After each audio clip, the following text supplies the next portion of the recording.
From The Lion King to Mission Impossible, India's VFX industry has powered some of the biggest films in the world. And yet, while our artists build Hollywood's vision, our own industry struggles. From the studios shut down, artists lose their jobs, salaries are delayed for months. The shutdown of Technicolor India is a gut punch to the VFX industry.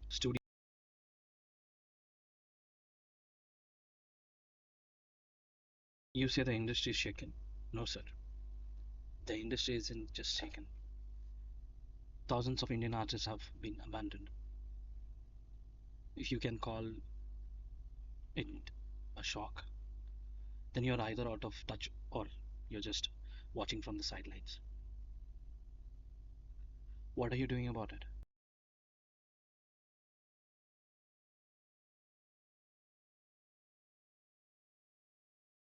You claim you just found out through an email.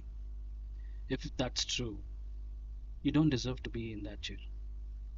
How can you still show up on camera pretending to be an industry leader? What exactly is your role, sir, other than attending fancy events? This isn't just a unfortunate event. It's a corporate negligence at best and fraud at worst. What concrete actions have been taken by FICCI, TVAGA, ABAI, and others to support the affected professionals? Artists need real actions, no empty words. India produces over 1500 films a year. That is about 125 films every month. If we assume an average VFX budget of 2 crores per film, that's at least 250 crores per month flowing into the industry. So tell me, with 200 plus recognized studios in India, why do Indian production houses prioritize non-regional studios over local studios? Why do some projects still get done by studios operating without licenses, while legit Indian studios struggle? Production houses don't think twice before outsourcing work outside their own region instead of supporting their homegrown talent. Why? They don't trust their own regional studios. They prefer bigger names just because of branding. They do not have a structured way to allocate work regionally. We have the talent, we have the resources, we don't have the system in place. Indian production houses must prioritize local studios over foreign vendors or non regional vendors. Define guidelines, set mandates. Large production houses pit studios against each other to drive costs down. Smaller studios get crushed because they don't have access to bigger projects.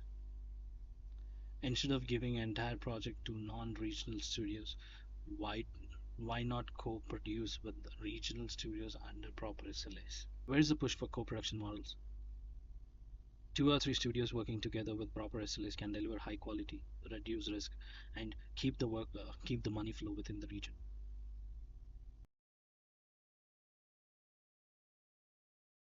VFX studios are bleeding money on overpriced licenses. Government must step in with subsidies or tax reliefs. The industry needs subsidies or bulk licensing deals backed by government. Why is no one negotiating for better pricing dinner? Why should every studio bleed money just to stay in the game? Everyone talks about schemes and subsidies, but how many studios actually know how to access to them? Government bodies need to actively reach out instead of expecting struggling studios to dig through a red tape. Tax breaks, subsidies, infrastructure aids. Where is it? A VFX studio shouldn't have to beg for the same support given freely to tech startups.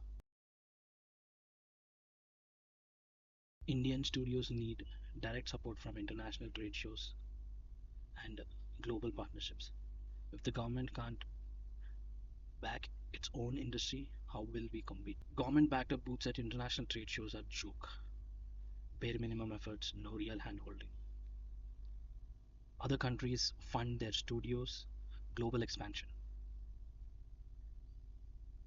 We are left to figure out our own.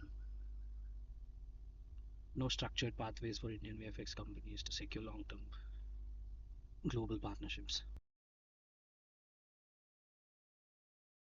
India and several Indian states already have policies to help studios, and that's appreciated.